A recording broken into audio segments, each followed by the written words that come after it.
Melo del Ito na, Prado saglit. sa Super Radio DZBB. Nasa linya po natin si Consul Judy Razon, Charge d'Affaires ng Philippine Embassy sa Colombia. Consul, magandang umaga po sa inyo. Hello, Consul. Yes, magandang umaga po, Sir Mel. At sa lahat po ng inyong tagapakinig. Opo, makikikumusta po kami dyan sa Venezuela. Ano po ang sitwasyon natin dyan para sa mga kababayan natin, sa mga nag-aalala po ng mga kamag-anak po nila dito sa Pilipinas, sa Consul? Okay, so simula po kahapon, Sir, actually nagka-monitor po kami sa kanila at nagko-coordinate po kami sa Filipino community. And according to them, they are all safe. Wala pong nasaktan kahit isa.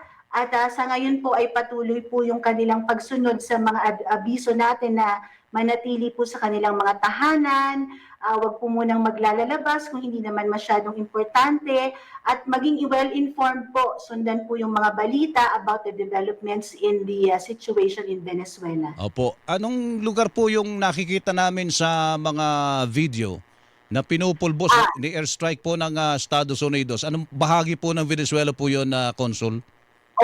Medyo iba-ibang lugar po siya, sir. Pero sa awa po ng Diyos, ang ating pong mga kababayan na mostly ay concentrated po sila sa Caracas, dito po sa northern part ay hindi po masyadong naapektuhan. Ayun. Ilan po, ang balita po namin, meron tayong mga 74 na mga kababayan. Yun na ho ba Opo, talaga ang tama bilang o po. may mga pamilya pa ho sila dyan, Consul? Actually, dun po sa number na 74, kasama na po doon yung mga may pamilya. Aha. Pati yung mga miyembro ng pamilya, all in all, 74 po sila. Opo. Opo. Ano-ano po mga trabaho po nila at saka mga profesyon po nila dyan, Consul? Actually po, karamihan po talaga sa ating mga kababayan sa Venezuela ay nasa miyembro po ng religious community. Mhm. So sila po ay mga madre, misyonaryo, yun po ang karamihan sa kanila. May ilan lang po na meron pong mga asawang Venezuelano or may asawa rin na kapwa Pilipino at doon na po nanirahan. Ayun. So kanina po sa sinasabi nyo, medyo malayo doon sa kung saan nagkaroon po ng airstrike, ano? Yung mga kababayan po natin. So hindi po nila kailangan lumikas, ganun po ba 'yon, Consul? Actually po, yun po sir, wala pa po kaming nare-receive na any request for evacuation or repatriation because according to them, safe na safe po sila nung mga nakaraang araw at wala po talagang naging epekto sa kanila. Opo. Doon po sa mga lugar kung saan apektado po ng salakay ng tropa ng Estados Unidos, ano po ang sitwasyon doon at masasabi nyo ba na nag-stabilize na po o lumalala sapagkat meron kami mga balita na may ilang sektor dyan sa Venezuela na hindi po nasisiyahan sa ginawang aksyon po ng Amerika, Consul?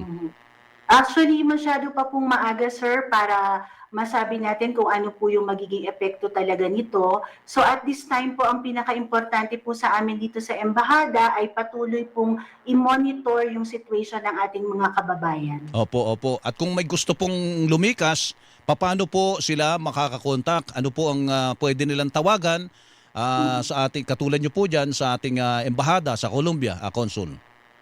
Actually po, sir, yun po yung pinakamaganda siguro na nagawa natin ngayon para sa ating mga kababayan.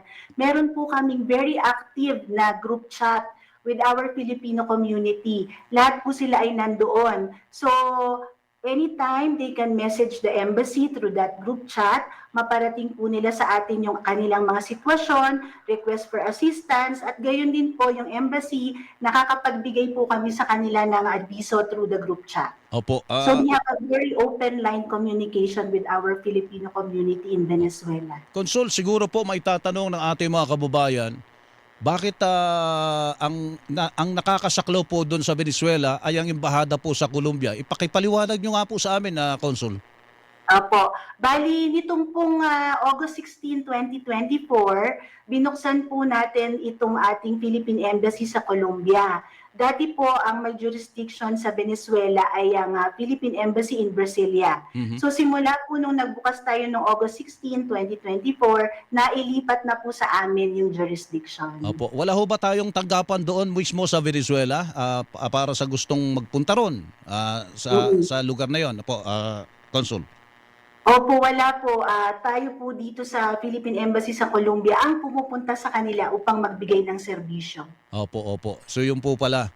So wala po silang dapat alalahanin at yung mga pamilya dito, wala din po dapat alalahanin sa mga kababayan po natin doon, Consul. At this time po, safe naman po sila. They are keeping us updated sa kanilang mga sitwasyon. Kaya po, hindi po tayo mawawala ng komunikasyon sa kanila. Yan po ang mai-assure po natin Opo. sa mga pamilya ng ating mga kababayan doon. Ano po ang balita doon sa sentimiento ng mga Venezuelan mismo doon sa nangyari sa presidente nila, Consul, kung pwede ko pong matanong sa inyo? Well, actually, halo-halo po, sir, ang reaction. So, at this time, it's very masyado pong maaga para magbigay tayo ng komento tungkol dyan. Marami pa pong magiging developments in the next few days. Opo, opo. Pero yung mga Amerikano, marami ho ba mga Amerikano na nakikita doon sa ano ho ba ang kabisera ng Venezuela? Caracas po, Caracas. Caracas, opo. May mga kababayan din po tayo sa Caracas. Meron din po. Meron po tayong mas marami po tayong kababayan na nasa Caracas. Opo, ano ang nakikita kung anong pwede nilang makita? Kung sabi niyo nga, wag muna maglalabas. At ano ba meron doon ngayon na pwedeng makita nila o makagambala sa kanilang kapayapaan doon, Consul? Opo. Bali, sa ngayon po kasi, syempre may mga initial reactions po yung ating mga nakikita na sa news, no? Lalo na po yung mga Venezuelano. So, ang pinakamaganda lang po siguro ngayon at pinapagpasalamat po talaga nila na may kuryente at may internet. So, hindi po sila kailangan lumabas. Manonood lang po sila ng TV or magbabasa ng news sa internet. Updated na po sila. Hindi ba katulad dito sa Pilipinas po yan, ang mga tao ay makikita mo sa kalsada at nagpuprotesta, Consul? Masunurin po yung ating mga kababayan sa Venezuela. Hindi po, ang ibig ko po sabihin yung mga Venezuelan, ganun po ba? May mga protesta po ba tayo nakikita sa kalsada sa ngayon? Meron po tayong mga nakikita pero both sides naman po yan eh. So, hindi po natin pwedeng sabihin na isang panig lamang po yan. Opo, opo. Yun ho bang mga access, halimbawa doon sa mga pupuntahan nila ng mga kababayan natin, bibili sa mga grocery, magagawa pa ho ba nila yon sa mga pagkakataong ito, Consul? Actually, kahapon po, yun po yung isa sa mga tinanong namin sa kanila. So, yung isa po sa kanila ay lumabas at sumilip. Meron pong mga groceries at tindahan na para po mas organized ay pinapipila po yung mga tao. Ganon. Kung may, halimbawa, may mga appointment sila sa mga doktor, makakapunta ho sila sa mga ospital, kaya, Consul? Opo, parang wala naman pong masyadong restrictions based din po sa ating nakikita sa mga news at sa binabalita nila. But it is better, sir, na if it is not that important, that they keep following the advisories to keep them safe. Opo, yung mga eskwela po, may mga anak yan, yung mga kababayan natin. Kumusta po ang mga eskwelahan dyan? Bukas ho ba? Oo, at this time po kahapon, no, Sabado January 3, Sabado po, ngayon ay Linggo, so wala po pasok. We would know po siguro dahil late po kami ng one day dyan sa Pilipinas. Opo. So, sa ngayon po, hindi natin masabi na stable, pero kailangan ay maging mapagmatsyag ang mga kababayan po natin at syempre, yung pwedeng tawagan. At saka may Facebook page daw kayo at pwede kayong i-email, Consul. Pwede ho ba nating malaman para pati yung mga kababayan natin dito nag-aalala para sa mga kabag-anak nila dyan? Go ahead po. Okay po, maraming salamat po dyan sa inyong abiso, Sir Mel. Ang ating pong Facebook account ay Philippine Embassy in Colombia. Nandyan po lahat ng ating advisories. Ang ating pong email address ay bogota.pe@dfa.gov.ph at ang ating pong hotline number ay 57-310-753-7926. So, para po sa ating mga kababayan, follow us on Facebook para po makuha po ninyo ang ating mga abiso every now and then. Opo, sige po. Consul, salamat po sa panahon at mag-ingat din po kayo dyan at yung mga kababayan po natin dyan.